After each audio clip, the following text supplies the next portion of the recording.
I have this problem when it comes to games. I am simply too excited about what the possibilities could be. When I am in the opening parts of a game and it hasn't fully played its hand yet, my mind races to think what is going to happen next.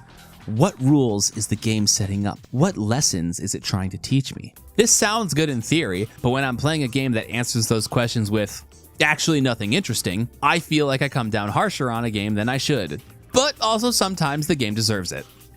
You Will Die Here Tonight is a love letter to Resident Evil 1 and House of the Dead, and that's maybe its biggest flaw. It is too busy being sly about how much it loves those games to actually do something original and interesting for itself. Now, that's not fair because it has its own original hook, but that hook isn't really adding much, and much needs to be added. You Will Die Here Tonight follows a new recruit in the Ares division as they storm it's the Spencer Mansion. It's named like the Breckenridge Mansion or something, but it's actionably the Spencer Mansion, and somehow they are able to skirt copyrights. But from there, things start to get a bit strange. You take individual control of Ares members and attempt to escape the mansion, but as the mansion lets you know, you will die here tonight. Every death starts you back in the underground lab with a new member of the team. This is the big conceit You Will Die Here Tonight brings to the table, and I think it lands very poorly. It takes a lot of time to understand what kind of rules the game is playing with. Death is permanent and to be expected. When all of your team dies, you get a chance to continue if you have a certain item on you. That's fine, but it's more the way the game deals with character death that feels awkward. The idea is that what a team member collects in death can help anyone else on the team once you play as them, but this doesn't track as well as you would like. For example, if a team member dies from a puzzle, and they will because getting a puzzle wrong can likely lead to instant death, you don't get that item. But in other cases, a team member getting an item and then being killed off as part of the story still grants you that item. The direct example was doing the side quest thing that got me the submachine gun, but my character was forced to die right afterwards. This logic doesn't exactly line up, which leads to confusing ideas about how the game wants you to handle character death. Early on, there was a rib on the old shotgun puzzle from RE1.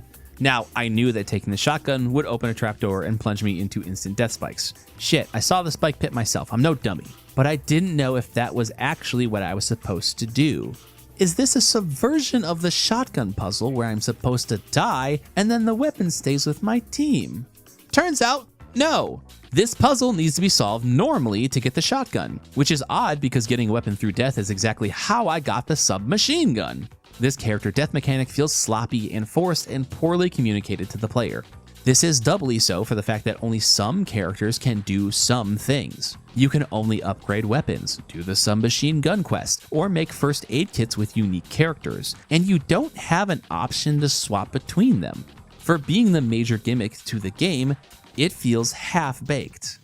Which wouldn't be so much of an issue if the game had anything else original going for it. There is a kinda cringe amount of callbacks to Resident Evil 1. You Will Die Here Tonight seems a little too focused on getting you to understand how much it loves and respects RE1 via directly referencing, if not copying, iconic RE1 moments and puzzles, and not focused enough on making its own original moves.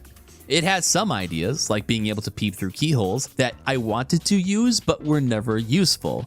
You would think that you could peep into the next room to see if there's a zombie, but this never paid off for me, and paradoxically, you can't peep through keyholes when there's a zombie on the other side, which is a dead giveaway to back up from the door. Also, fuck it, just barge in. The combat system isn't gonna make it an issue.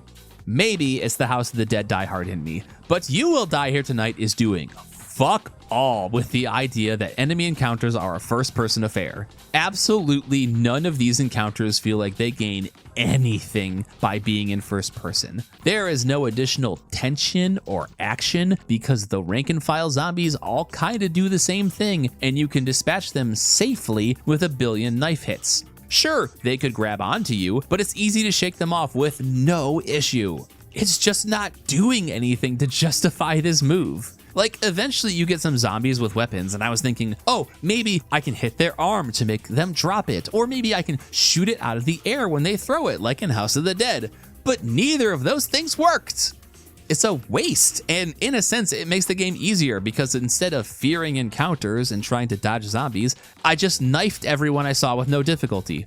Everything in this game just screams poorly implemented. The characters are all inflated genre staples who aren't entertaining or interesting past punched up parodies trying too hard to be B-movie acts. The combat doesn't have much to offer, and the Resident Evil parts just make me think, I'd rather play Resident Evil.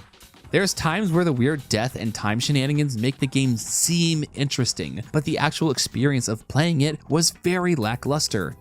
I quit after a while. Eventually, you have to do battle with a big Resident Evil spider, and at that point, the game wasn't entertaining enough to justify first-person spider scares. I think there's something cool lying underneath everything, but You Will Die Here Tonight is too busy dressing up as its heroes to actually be one.